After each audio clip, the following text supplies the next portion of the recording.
National Weather Service in Raleigh has issued a severe thunderstorm warning for western Alamance County, northeastern Randolph County, Guilford County, until 4:30 p.m.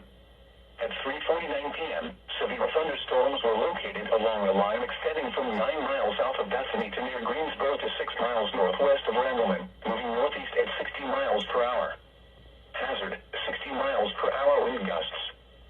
Source, radar indicated. Impact, expect damage to roofs, siding, and trees. Locations impacted include Greensboro, High Point, Burlington, Graham, Elon, McLeansville, Archdale, Summerfield, Gibsonville, and Pleasant Garden. Remain alert for a possible tornado. Tornadoes can develop quickly from severe thunderstorms. If you spot a tornado, go at once into the basement or small central room in a sturdy structure. A tornado watch remains in effect until 6 p.m. for central North Carolina. A tornado watch also remains in effect until 9 p.m. for central North Carolina. Repeating, a severe thunderstorm warning has been issued until 4:30 p.m. for the following counties in North Carolina: Alamance, Guilford, and Randolph.